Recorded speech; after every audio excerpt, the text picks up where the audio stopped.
Gostaria de agradecer esse novo encontro. O PET Economia tem o prazer de receber o professor Alexandre Araújo Bertini, que vai ser o palestrante dessa semana.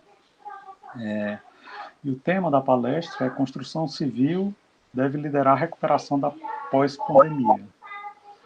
A ideia é a gente saber,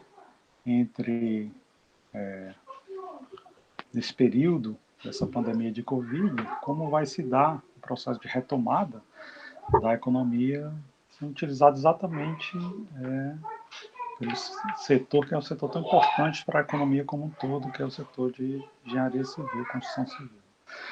E aí nós convidamos o professor Bertini, que é engenheiro, doutor em engenharia de estruturas, tutor do PET da Engenharia Civil da Universidade Federal do Ceará e também é o presidente da Comissão Local de Acompanhamento e Avaliação do PET. Ele também é coordenador do curso de Engenharia Civil e faz parte do programa de pós-graduação em Engenharia Civil, Estruturas e Construção Civil. Bem, muito obrigado, professor. Espero que o senhor se apresente, já que essa apresentação muito sucinta não mostrou todo o seu trabalho e sua qualidade. Muito obrigado pelo nosso convite e fique à vontade para se apresentar e fazer as considerações iniciais. Muito obrigado. Bom dia a todos, bom dia Marcelo, doutor Marcelo. Bom dia. Obrigado pelo convite, né?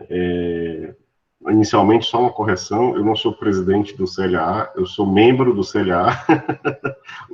O presidente é o professor Ari, né, que é o coordenador da CAT. Eu faço parte, juntamente com outros professores. Então, pessoal, não tem problema. Aumentou minha patente, né, mas o salário continuou o mesmo, né, Marcelo?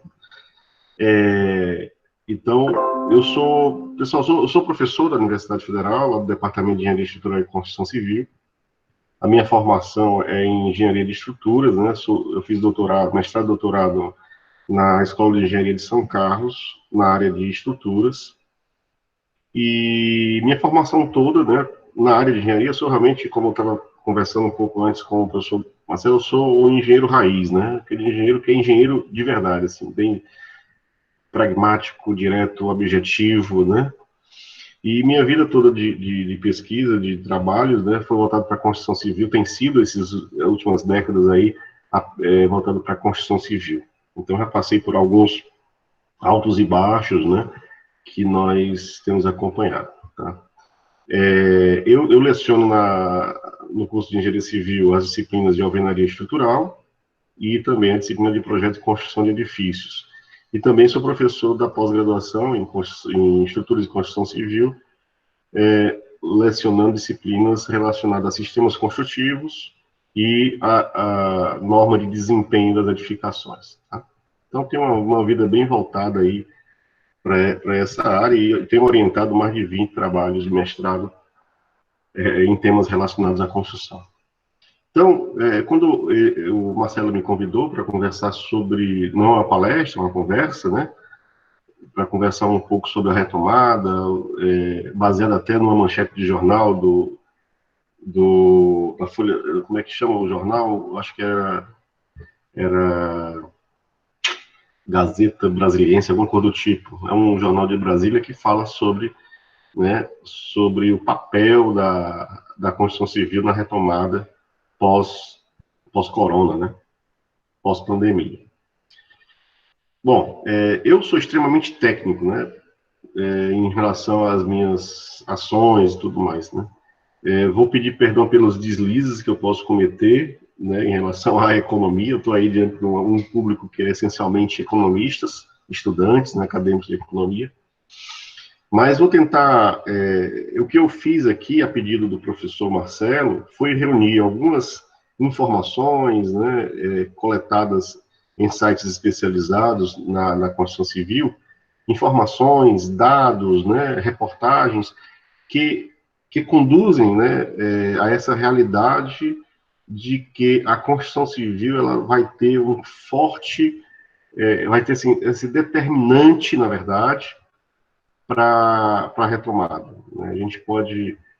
Aí eu vou conversar e fornecer alguns dados, e aí a gente pode ir conversando sobre isso e e estreitando alguma informação que eu posso, dentro do meu limite, né, em relação à visão de economia. Eu não tenho grandes visões, mas aí o Marcelo vai nos ajudar nessa... Em alguns momentos eu vou perguntar para o Marcelo, o que é que você acha?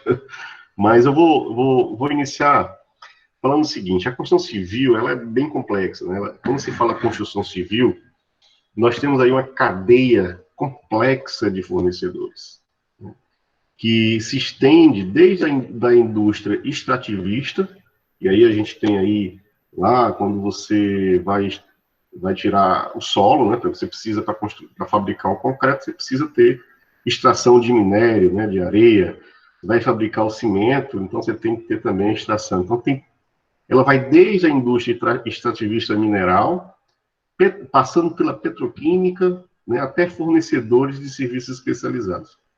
Então, ela é complexa. Os elos, né, são muito complexos e chegam aí, salvo engano, isso não está um pouco mais na frente que eu vou falar, mas são cerca de 79, né, tipos de indústrias que estão relacionadas com o nosso setor. Então, a gente mexe com tudo, né? Se nós vemos a construção civil, a gente talvez remeta diretamente apenas para a construção de casa, mas para construir casa você precisa de uma enorme quantidade de fornecedores, você já mexe com a indústria. E quando você dá a dignidade de uma pessoa ter uma casa, né, aliado a um trabalho, então você gera um consumidor em potencial. E quando a pessoa gera, tem esse trabalho, e ela precisa também, ela pensa em melhorias, e quando você pensa em melhorias, retorna para a construção civil, o efeito da construção civil, que são as reformas. Pensando em termos de pandemia, né, e a gente vai pensar um pouco diferente daqui para frente, né, nós podemos pensar que as pessoas vão procurar melhorar o ambiente da sua casa, porque nós vamos trabalhar muito home office, e as pessoas não estavam preparadas. Isso gera também reflexo na economia, e você mexe com tudo.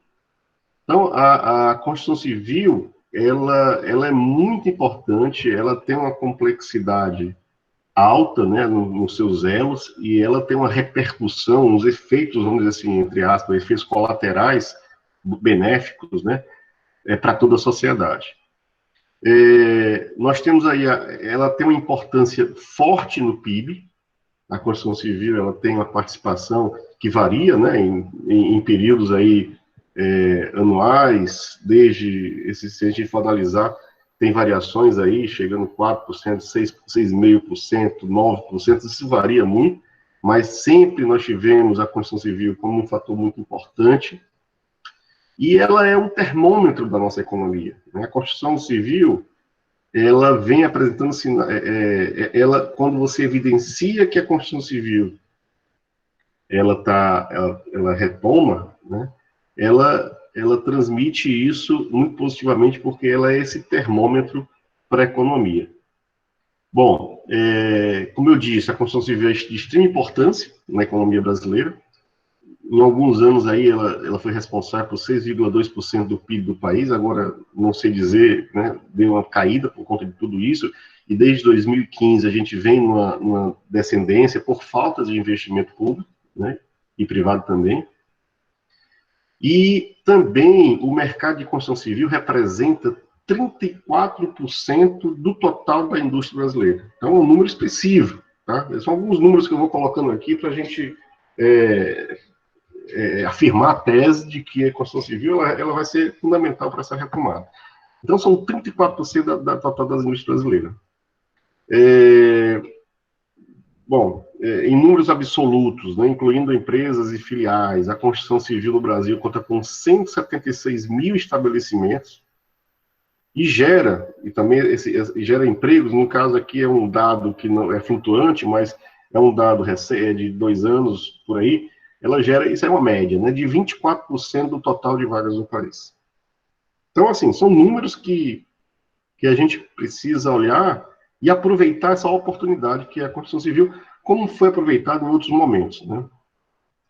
O maior potencial da construção civil pode estar em edifícios, na construção de edifícios. Por exemplo, nós temos um déficit habitacional no país atualmente de 7,8 milhões de unidades habitacionais. Só isso não é pouco, não, isso é muito.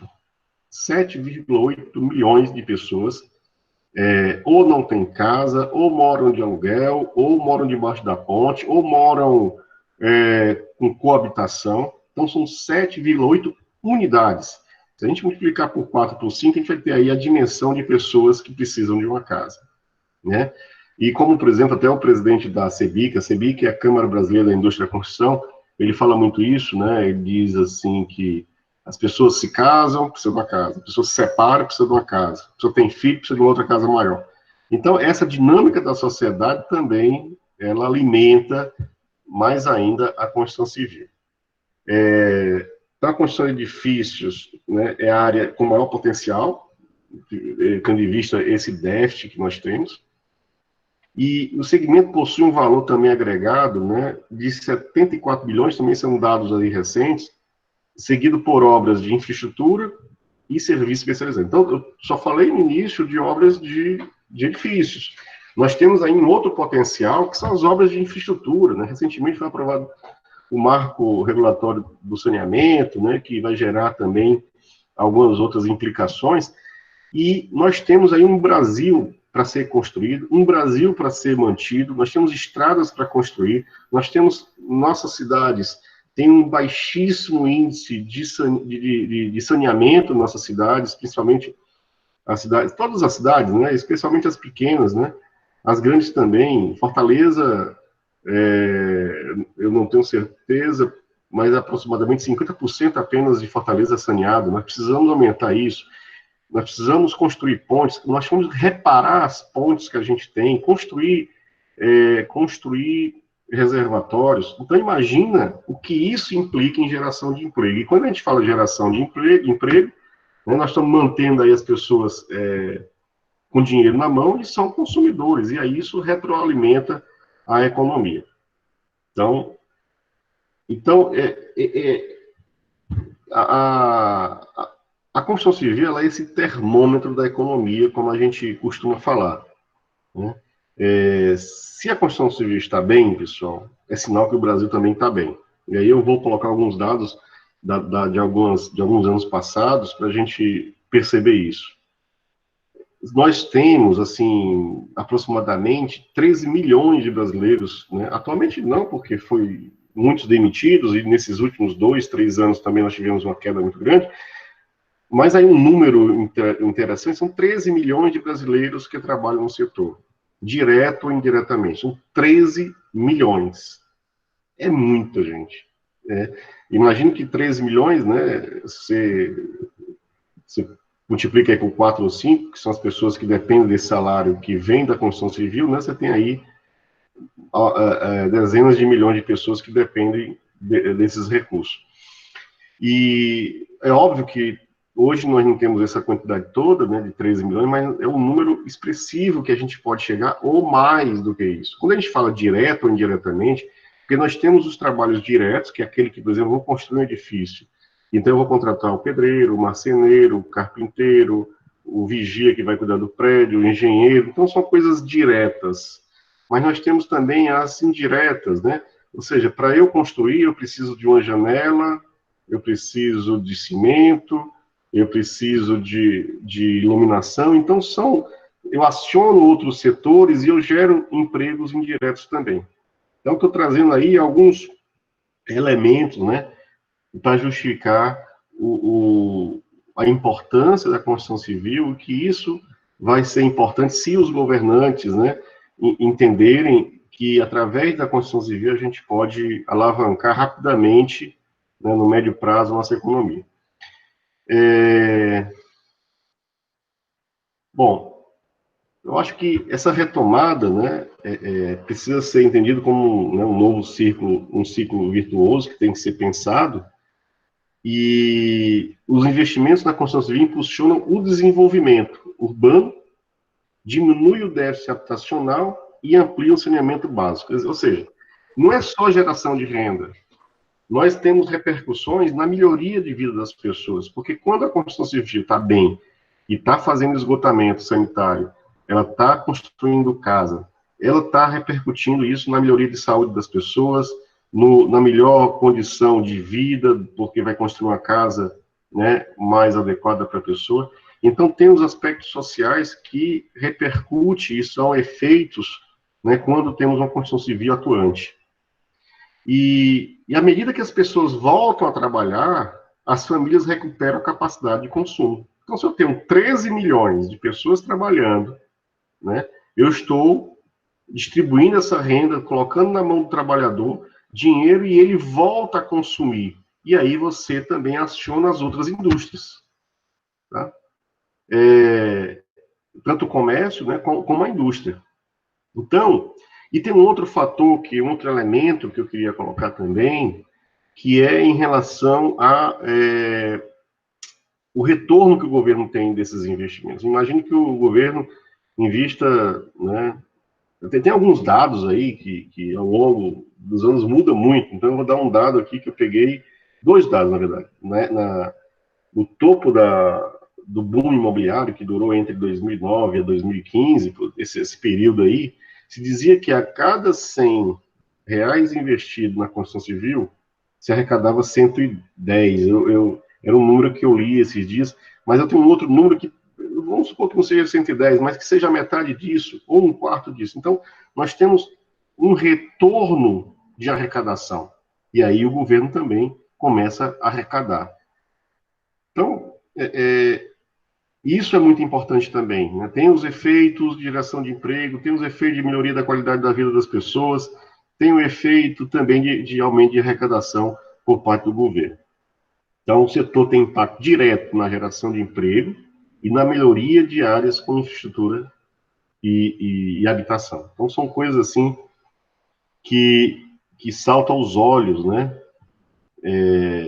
Então, nós temos aí motivos suficientes para entender que a construção civil pode contribuir muito para essa retomada. Né? Nos anos de maior crescimento do país, vamos colocar aqui o ano de 2010, né? Quando o PIB do Brasil teve aumento de 7,5%, não sei, Marcelo, acho que você lembra dessa época, né? O PIB da construção civil cresceu 13,1%. Então, na época, houve um investimento altíssimo por parte do governo federal e o PIB cresceu. Essa época, até 2015, 2016, assim, ainda 2016 foi sentido, mas 2014, 2015 era bem forte isso. Realmente a construção civil gerava muito emprego. Eu me lembro que, nessa época, né, um engenheiro recém-formado era contratado fácil, por um salário de 10 mil reais, 12 mil reais, 15 mil reais, e não tinha engenheiro suficiente. Como também não tinha empregado, operário suficiente para empregar. Eu participei de muitas obras nessa época, em que eu via os construtores treinando mão de obra, recrutando jovens das comunidades para treinar mão de obra, para trabalhar para eles. E é interessante porque a outra construtora oferecia 10 reais a mais no salário, e já pulava para outra construtora, e lá vai a construtora ter que... Então, nós tivemos um blackout de mão de obra na época, um blackout de materiais também, porque a própria indústria não era capaz de produzir os insumos suficientes, necessários, para a construção daquela quantidade que se necessitava e que o governo, né, tinha como meta. Então, é por isso que o menor sintoma de melhorias é na construção civil que aparecem os primeiros resultados positivos, certo? Então, isso é trabalhar para a criação desse ciclo virtuoso, né? Para a retomada do nosso crescimento. Eu acho que a recuperação do nível de emprego, né, dos trabalhadores nas obras, esse índice aí é um dos principais fatores para que a economia volte a crescer. Então, isso é uma opinião minha, mas também também a opinião do setor que eu trago aqui, né, do setor da construção civil. Bem, vamos ver aqui o que outros aspectos importantes, né, que para a gente...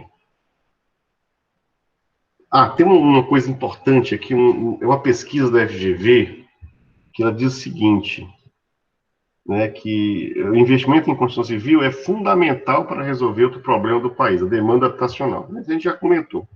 Mas tem um levantamento feito pelo Secov de São Paulo e a FGV, né, a Fundação Getúlio Vargas, que estima que entre 2015 e 2025, ou seja, nós estamos no meio disso daí, nós estamos em 2020, quer dizer, essa estimativa foi 2015 a 2025, o Brasil precisa construir 14,5 milhões de novos domicílios para suprir o déficit de moradia. Ou seja, se a gente quisesse zerar o nosso déficit habitacional, nós teríamos que construir 14,5 milhões de unidades. Isso é muita coisa.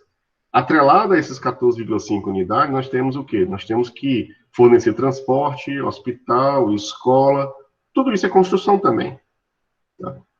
Então, é um dado importante também para a gente.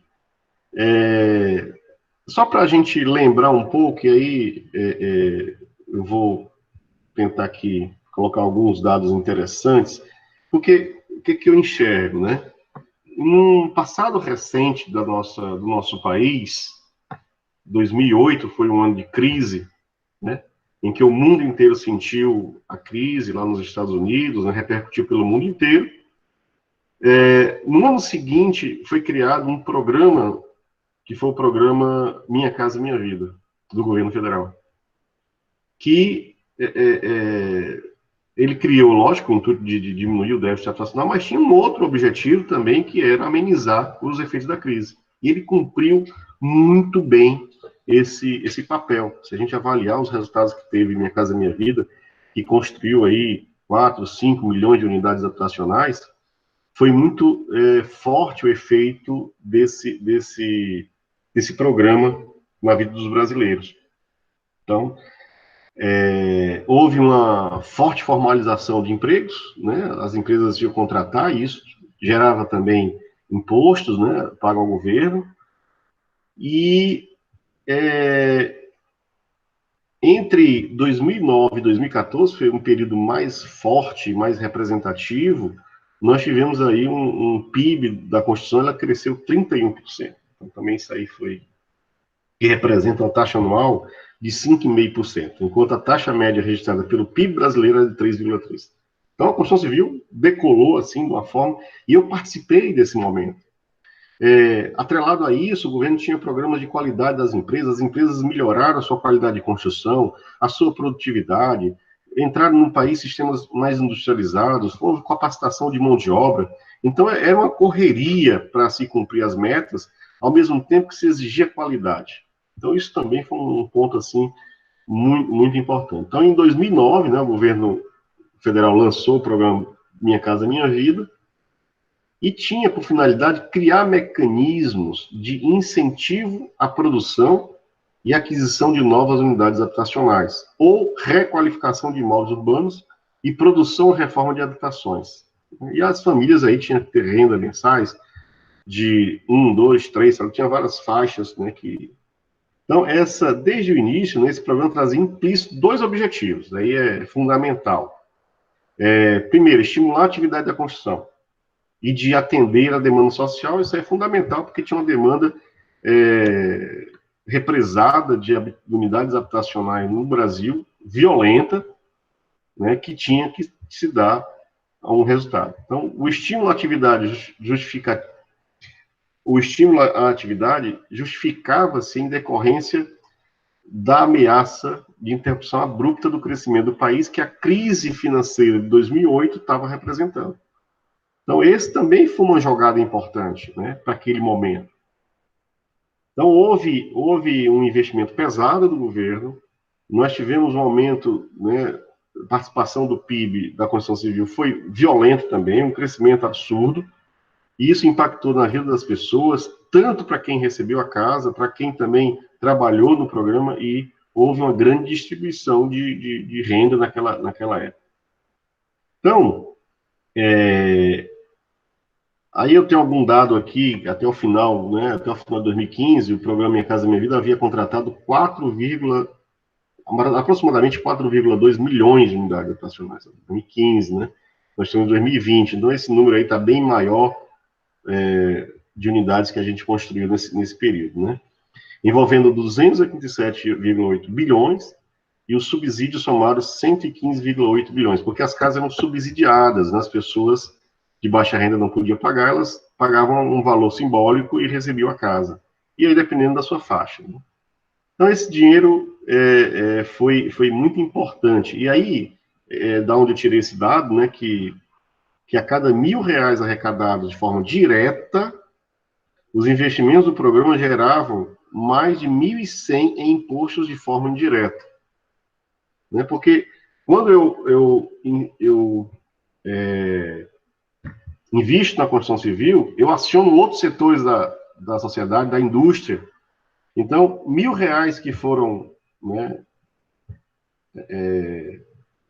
investidos, né, nós temos um retorno muito alto para o governo também.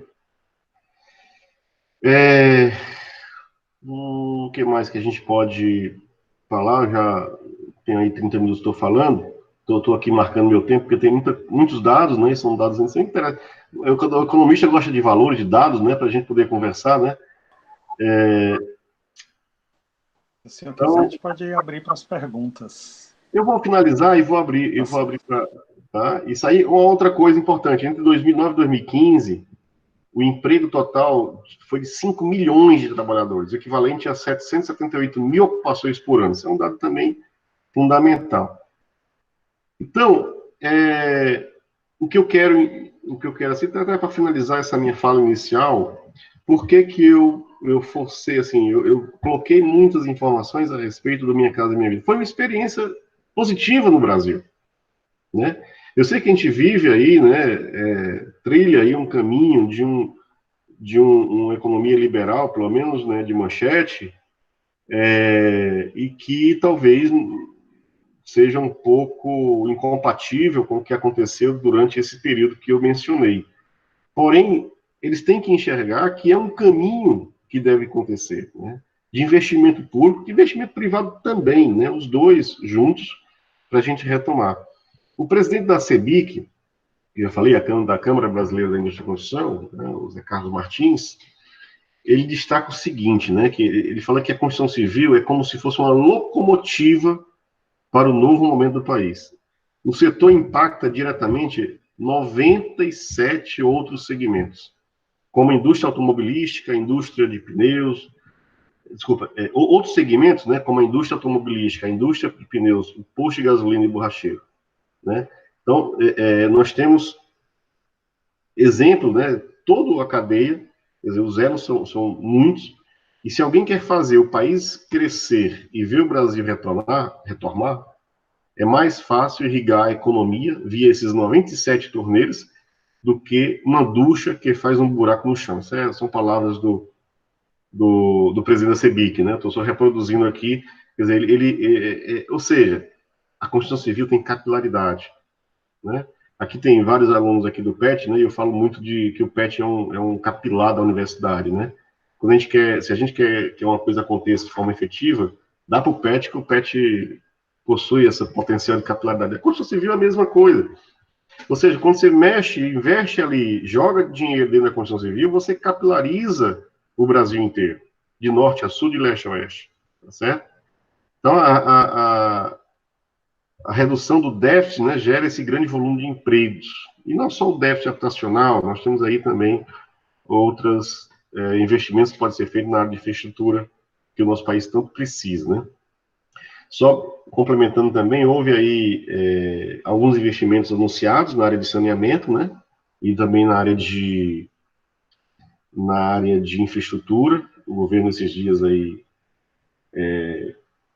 colocou esses dados. É um dinheiro importante que vem para os estados, né? O Ceará parece que não foi contemplado, eu acho que já tinha sido contemplado, mas os estados vizinhos foram, e isso é muito importante. E tem uma pesquisa, e aí já devolver a palavra para você, Marcelo, a respeito de uma coisa. Foi feita uma pesquisa na China, pós-pandemia, e que qual era o desejo das pessoas, dos chineses, né, quando passassem a pandemia. Eu não sei referenciar a pesquisa, né, quem me passou foi um colega meu, ele falou o seguinte, que o desejo do chinês era comprar um carro quando voltasse a pandemia. Então, o setor automobilístico, né, está em alta na China por causa disso. Porém, uma pesquisa feita pela FEAL aqui no Brasil, a FEAL é a Associação Nacional de Fabricantes de Esquadrias de Alumínio, tá? A FEAL. Ela citou ela citou um resultado da pesquisa medo versus desejo, que indica que após a crise, a maior intenção de consumo não é para a compra do automóvel, mas investir na reforma ou na compra do imóvel novo. Então, a FIAL apresentou essa pesquisa que nós brasileiros, né, o nosso desejo não é comprar um carro novo nesse momento, nosso desejo é reformar a nossa casa, porque a gente percebeu, talvez, né, que estar bem dentro de casa faz diferença danada. Imagina quem teve que se reclusar na sua casa e não estava preparado, tá chovendo, tá com vazamento, tá com mofo, não sei o quê. Então, gerou essa resposta aqui dessa pesquisa interessante, e isso coaduna, né, com o que eu tenho falado, que a retomada da economia pós-pandemia vai passar necessariamente pela construção civil. Tem outros dados, mas eu acho que eu já falei 34 minutos aqui para iniciar uma maticada, está bem, né? Eu, como engenheiro, já falei demais. E eu passo aí para algum questionamento para a gente conversar a respeito. No que eu posso responder, o que eu não souber, eu vou pedir para o professor Marcelo responder. Muito obrigado pelas palavras iniciais, professor, muito instrutivo. A gente ficou sabendo muito mais agora de construção civil, desse setor tão importante para a nossa economia. Eu tenho, basicamente, uma pergunta do Davi, que ele pediu para falar um pouco sobre as expectativas na indústria de construção civil, já que Davi é aluno do PET Economia, então em economia a gente sempre se preocupa com a questão intertemporal, né? A gente toma uma decisão hoje, quais são as consequências dessa decisão no futuro? Então Davi perguntou assim, já que a maioria das construções demora um período para serem finalizadas, né? Você começa a comprar um imóvel na planta, ele vai ficar pronto daqui a 4, 5 anos, e às vezes com atrasos, com uma série de questões, né? Então, o Davi está pedindo falar nesse aspecto de a gente começar a investir agora e as expectativas com relação a alguns anos. Eu não sei se o senhor prefere já responder essa ou já encaminhar uma outra pergunta? Não, eu vou falar um pouco sobre isso. Eu respondo logo, a gente vai responder por partes, senão eu prefiro, senão eu vou me perder. Tá, okay. Bom, em relação às expectativas, Marcelo, foi com quem fez a pergunta? Foi o? Davi. Davi. O que estava acontecendo no setor da construção civil que eu tenho acompanhado? É que estava havendo um leve crescimento, ou seja, estava havendo uma retomada, existia um pouco mais de confiança por parte dos construtores, né, em relação aos novos empreendimentos. Então, eu vi nesse início de ano vários novos empreendimentos. Não, lógico que não dá para comparar com 2, 3, 4, 5 anos atrás, não dá. Há 5 anos atrás a gente tinha dezenas de empreendimentos sendo lançados, né? A euforia do mercado era muito forte. Mas a gente já começa a perceber que 2019 foi um ano muito pesado para a construção civil, mas em 2020 a gente já começou ali, você pega ali, rodando aqui a cidade, você começa a ver alguns empreendimentos sendo lançados. Com a pandemia, isso assim, foi um balde de água fria para todo mundo. Então, várias pessoas que estavam planejando fazer um lançamento, já foi feito pesquisas aqui pela CEBIC e perceberam que várias pessoas no Brasil inteiro desistiram, né? Um percentual elevado, né, de construtores que não pararam assim de se manifestarem.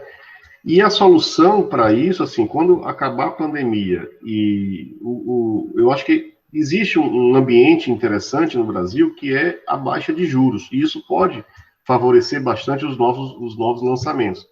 Esse arrefecimento foi natural, todo mundo sofreu com isso. A construção civil sofreu, né, bastante. Em alguns estados sofreram mais que outros, porque alguns estados paralisaram as obras. Outros não. O Ceará foi um exemplo de paralisação. Devemos retomar, o governador deve falar isso hoje, né? Devemos retomar segunda-feira o setor de construção civil. Então, existiu realmente, essa expectativa baixou muito dos empresários de lançamento de novos empreendimentos, e eu acho que essa expectativa só vai ser alimentada a partir das decisões do governo. Uma delas já é importante, baixa de juros. Mas aí precisa, eu acho que algumas coisas. Eu tenho alguns números em relação a isso daí. Deixa eu ver se eu tinha aqui alguma coisa sobre perspectivas dos. Pronto, ó. Com a pandemia, 79% das construtoras pretendem adiar lançamentos imobiliários, que é uma pesquisa feita nesse primeiro trimestre aí, né? Desculpa, nesse primeiro, foi recentemente lançado, esses dias, pela Sebic, e olha, 80%, é muito alto. Isso aí é uma pesquisa brasileira, é uma pesquisa nacional, tá? 80%. Então, foi uma queda, assim, extraordinária de empresas que pensam em não fazer lançamentos nesse ano. Então, isso aí foi uma queda, ela é menor em regiões com maior presença do Minha Casa Minha Vida. Isso é uma observação importante. Onde tinha maior quantidade de Minha Casa Minha Vida, projetos Minha Casa Minha Vida, essa desistência foi menor, porque, lógico, obviamente, o governo vai continuar, né, bancando a Minha Casa Minha Vida. Então, olha só a importância da intervenção, né, do governo e do programa do Minha Casa Minha Vida nisso daí. Espero ter respondido o Davi. Tem uma pergunta do Rafael agora. Sim. Acho que o pessoal da construção civil, do pé de construção civil, conhece tanto o setor que não está fazendo muita pergunta. Mas nós da economia temos muitas dúvidas. Então, Rafael perguntou o seguinte: a paralisação da construção civil tem um efeito social regressivo, visto que é um setor intensivo em mão de obra pouco qualificada. Primeiro, eu gostaria de também complementar a pergunta do Rafael, perguntando se de fato é verdade, porque na economia a gente tem essa visão, né, que o setor de construção civil emprega muito no Brasil, porque a mão de obra, em geral, costuma ser pouco qualificada e aí é capaz de contratar muitas pessoas de mão de obra pouco qualificada.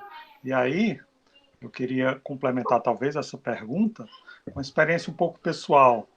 Acho que as nossas trajetórias talvez sejam um pouco semelhantes. Eu também sou considerado um economista raiz, porque fiz graduação, mestrado, doutorado sempre em economia. E meu doutorado em economia foi na Alemanha, um país que, obviamente, tem uma quantidade de grandes diferenças com relação ao Brasil, mas uma das coisas que mais me impressionou na Alemanha é que eu morava num apartamento próximo onde estava tendo um processo de construção de um grande empreendimento, né? Aí eu passava de manhã para ir para a faculdade e aí via muito barulho, mas poucos operários. E aí, quando eu voltava no final da noite, eu via menos barulho ainda e praticamente no operário. Quando eu fazia de repente passar meio-dia no horário que eu pensava, agora tem muito trabalho, de vez em quando eu via uns operários carregando umas mini empilhadeiras, andando mesmo a pé e tudo, e carregando material de construção, mas sem nenhum esforço físico, né? Mas muito esforço de apertar botão, ficar manipulando hardware, essas coisas assim, né? Então, eu pensei, nossa, aparentemente, o estágio de construção civil na Europa parece ser muito diferente do que a gente vê no Brasil, né? Porque quando tem uma construção de qualquer prédio, qualquer empreendimento perto da nossa casa, a gente já identifica, claro, pela quantidade de poeira, quantidade de material de refúgio, quantidade de barulho, né? Muitos operários, e em outros países parece que a perspectiva é bem diferente, a forma como se constrói parece ser bem diferente. Então, complementando a pergunta do Rafael, eu queria saber isso. Realmente, hoje no Brasil, a construção civil ainda é uma área onde tem grande, se emprega muito mão de obra pouco qualificada, ou isso já é um mito um pouco do passado? Bom, Marcelo, a Alemanha, para mim, assim, é meu referencial, né? Eu tenho um certo fetiche pela Alemanha, gosto muito mesmo. E a primeira vez que eu fui em Berlim, na Alemanha, eu tive a mesma impressão que você teve. Eu já era professor da universidade, e cheguei lá em Berlim, né? E eu fui ali para aquela região de Alexanderplatz, aquele eixo, ele estava algumas reformas acontecendo de pavimentos. E o cara não se abaixava para pegar um bloco. Ele tinha lá uma maquinazinha que ele operava e pegava, e aquilo me impressionou. Foram algumas coisas me impressionaram. Uma coisa foi essa, para cada coisa tinha uma máquina, a pessoa fazia pouco esforço, isso aí é uma realidade. Isso faz 15 anos, né? A outra coisa que me impactou foi a quantidade de gruas nas obras. Em uma determinada obra eu contei 20 gruas, na construção de um shopping. Gruas, pessoal, para quem não sabe, vocês que são da economia, são aqueles guindastes gigantes, né? Fixos, são fixos, um guindaste fixo que faz o transporte dos materiais dentro da obra. E uma terceira coisa que mais me impressionou é que eu descobri o que é uma calçada. Isso é impressionante, pessoal. Quando você descobre, isso eu descobri há 15 anos atrás. O que era, para que servia uma calçada? É para você não topar. Isso para mim foi chocante, né? Quando a gente caminha aqui, mesmo ainda hoje nas ruas dos bairros mais ricos, né, que tem mais investimentos nisso daí, ainda assim você tropeça porque você não tem. E lá, então foram coisas impactantes. E você tem uma certa razão. Eu fiz uma outra viagem recente à Alemanha e aí foi também com o mesmo objetivo, fui na área de construção civil, com alguns construtores e fabricantes da área de madeira do Sul, e eu vi uma realidade um pouquinho diferente da que eu tinha visto em Berlim. Eu fui para uma região mais, não pobre, mas diferente, que foi a região de Stuttgart, e fui visitar algumas construções, né? Em termos de execução, não vi coisas diferentes, né? Precisa do ser humano. Mas o que eu percebi, conversando com algumas pessoas, né, é que talvez de 2015 para cá, de 2006, que foi a época que eu vim para cá, houve muitas mudanças, né, no mundo, né? A Alemanha recebe muito estrangeiro, naquela crise lá humanitária que teve, que eles receberam aproximadamente 1 milhão de... Então, essas pessoas, elas são diretamente... vão para a construção civil, não tem outro lugar para elas. E elas não recebem a mesma remuneração do alemão, né? Então, a realidade que eu vi um pouco diferente, certo? Nós sofremos, e aí foi o Rafael, né? Não, foi o Davi. Foi o Rafael. Rafael, nós vivemos no Brasil um grande dilema na construção civil, que é a produtividade. Nós temos um problema na construção civil, que é a nossa baixa produtividade. Essa nossa baixa produtividade, a gente gera desperdício, né, desperdício de mão de obra, desperdício de energia, desperdício de dinheiro. Então, o Brasil inteiro, né, e a academia também, eu como professor e pesquisador, e junto com as empresas, trabalhamos em desenvolvimento, né, de sistemas mais produtivos, em capacitação de mão de obra, mas ainda, eu acho que ainda assim, a visão que vocês têm é uma visão ainda correta, mas que a gente luta para mudar, que a mão de obra, ela tem essa baixa qualificação. E realmente, né, imagina, a gente, né, que é pai, tem um filho, meu filho quando crescer vai ser engenheiro, vai ser... Dificilmente uma pessoa quer, não, meu filho vai ser, quando crescer, vai ser pedreiro, vai ser servente, né? Então, às vezes é o que sobra para a grande parte da população, esses serviços, né, que tem baixa qualificação. Mas, porém, a gente tem trabalhado muito, né?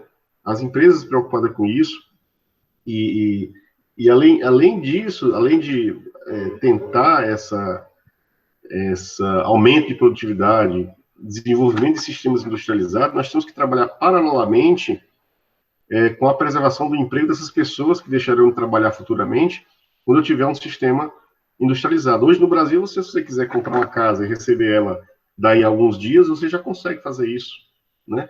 Mas quando isso for generalizado, eu vou ter melhor qualificação da mão de obra, porém, eu vou ter diminuição da mão de obra, porque tem um aumento de produtividade. Então, o setor também tem que se preocupar, e vem se preocupando também em gerar trabalho para essas pessoas e aí passa por uma discussão um pouco maior de educação e tudo. Tá? Aí a pergunta, na verdade, o foco da pergunta do Rafael é sobre o efeito, né, social dessa mão de obra. Nós pensamos, assim, e aí resumindo o que eu falei desde o início, né, se houver uma preocupação forte do governo em destinar investimentos pesados, mas pesados, assim como foi feito em 2009, 2010, até 2015, na área de construção civil, para a construção de novas casas, para a construção de infraestrutura, certamente esse efeito vai ser muito rápido, né? E o efeito social vai ser rapidamente percebido quando as pessoas tiverem o salário com dinheiro na mão, porque elas vão ter que contratar muita gente. Então, ainda, eu acho que é ruim, nós temos uma mão de obra desqualificada, ainda assim, pouco qualificada, vamos dizer assim, não desqualificada, mas pouco qualificada. É ruim, nós temos aí uma grande quantidade, Marcelo, dos nossos funcionários, operários da construção civil, são analfabetos, ainda. Nós temos um percentual elevadíssimo. Eu não sabia dizer hoje qual é onde nós estamos, mas existe aí, é preocupante. Por um lado é ruim, por outro lado, para a recuperação dos empregos, é muito melhor investir nessa área. Então, como nós temos aí a possibilidade de contratação de muita gente e sem uma qualificação muito alta, isso, por um lado, é bom para a retomada do crescimento. Então, a repercussão social no investimento da construção civil, eu acho que tem um efeito muito rápido.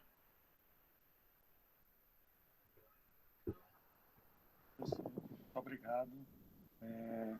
Acho que já nós exploramos o senhor por 50 minutos, então talvez fazer a última pergunta e o senhor, ao responder essa pergunta, já pode fazer suas considerações finais. Nós agradecemos muito pela sua participação. A pergunta é do Leonardo, que ele gostaria de saber quão importante é para o setor de construção civil essa questão cambial, né? Será que o dólar a R$5, dólar a R$6 tem um impacto na construção civil? Geralmente nós da economia vemos a economia brasileira como muito fechada. E aí essa variação do dólar nem sempre tem um impacto tão grande em diversos setores. Mas o Leonardo queria saber especificamente da construção civil e não sei se eu tenho o direito de fazer uma perguntinha a mais. Eu vou me aproveitar desse privilégio, que assim, a gente tem notado em vários países, até mesmo, eu sempre procuro ver pelo YouTube telejornais alemães, e nos Estados Unidos também parece ter acontecido isso, no setor de frigoríficos, muitas pessoas estão voltando e estão se infectando com Covid. Eu queria saber, no setor de construção civil, como provavelmente vai ser um dos primeiros a voltar dessa pandemia, será que a possibilidade de reinfecção, as pessoas trabalham proximamente ou será que as pessoas trabalham mais distantes umas das outras? Então, se espera uma possibilidade de infecção menor. Assim, muitas vezes as pessoas talvez trabalhem ao ar livre, né? Ao contrário de frigoríficos. Talvez isso melhore, mas assim, é só um chute. Qual a perspectiva que o senhor tem? Existe esse risco ou o risco é muito pequeno em relação a outros setores? E, obviamente, a questão cambial, né? E se isso impacta muito a construção civil ou não. Muito obrigado. Obrigado também pela pergunta. São duas perguntas muito importantes, né? Eu acho que nós seguimos aí o que você falou, Marcelo, sobre o mercado fechado. Então, eu tenho até um amigo meu que disse assim, eu estou esperando o dólar chegar a R$8 que eu vou trocar de carro, né? Porque trocar de carro então, assim, ele acha que o dólar influencia, vai ficar melhor para ele em alguma situação. Ele quer que... Mas para a construção civil, eu acho que, na minha opinião, e isso aí, na verdade, é fato, não interfere nos valores. Até existe alguns estudos em alguns locais em que, pós-pandemia, né, haja até uma pequena redução nos preços dos imóveis, né, em função da recuperação de mercado e tudo mais. Por que bom, algumas coisas interferem no preço da construção, mas, por exemplo, o preço do aço. Acredito que essa variação cambial vai interferir no preço do aço. Mas o aço é uma parcela importante na construção de um edifício ou na construção de qualquer coisa, porém ela não vai influenciar fortemente no preço final, né?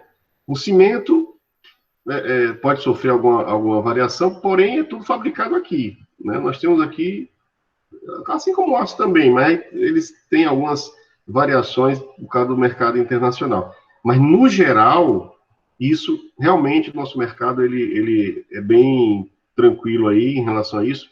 Não vejo como isso vai afetar. Nunca afetou, tá certo? Isso aí nunca afetou. A verdade é essa. E não vai ser agora que vai afetar. Mesmo porque a gente não precisa, praticamente a gente não usa, como é que diz, insumos que venham de fora do país. Nós consumimos a maior parte, daquela parte mais importante, assim, nós chamamos da curva ABC, né, que a maior parte dos nossos insumos que está lá no topo, são produzidos localmente, então não vão ter grandes problemas com isso. Sobre a tua pergunta, é importante também, professor Marcelo, em algumas pesquisas que realizaram a nível nacional, houve aí menos de 1%, houve registro de morte por coronavírus no setor da construção civil, foi menos de 1%, isso aí foi uma coisa constatada nacionalmente pela pesquisa da CEBIC, e teve uma contaminação de 6% dos operários.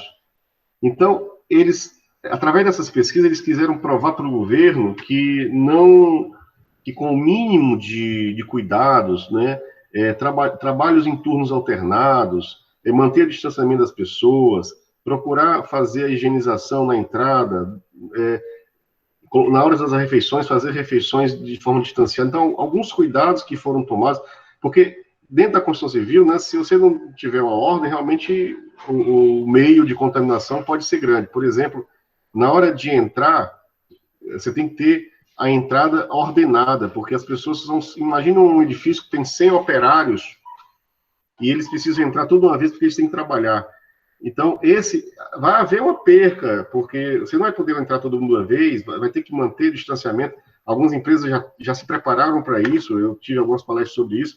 Quer dizer, você fica na rua, você faz uma fila com 2 metros de distância entre um do outro, eles vão entrando. O grande problema é na saída, porque na saída todo mundo quer ir embora de uma vez. Tem uns 200 homens na obra e querem ir embora de uma vez, não pode. Então, aí o que acontece? Fazer saídas escalonadas, mudar os horários dos funcionários. Então, são medidas que o setor trabalhou muito bem esse tempo, apresentou aí para os governantes, aqui no Ceará foi apresentado. Apenas 2 ou 3 estados no Brasil, o Ceará é um deles, que parou totalmente a construção civil, os outros seguem, mas seguem com esses cuidados.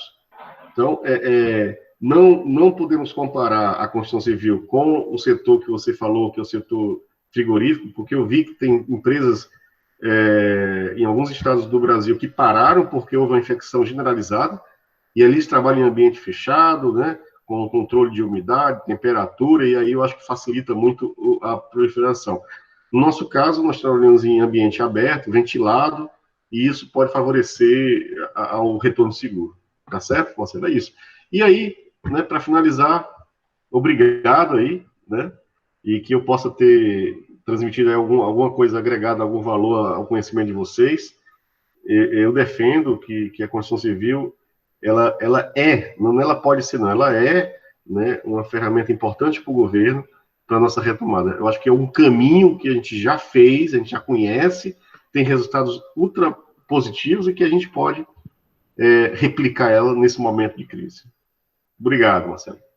Perfeito, professor. Muito obrigado pela sua colaboração, pela verdadeira aula magna que a gente recebeu aqui sobre construção civil. Muita coisa que a gente não tinha fazia a menor ideia, ficou esclarecido. E muito obrigado pela sua colaboração, professor. Eu queria agradecer também a presença de todos os que estiveram aqui nessa sala.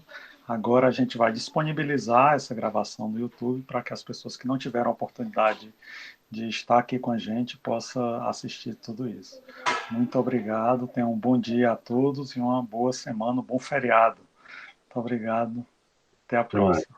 Obrigado, tchau.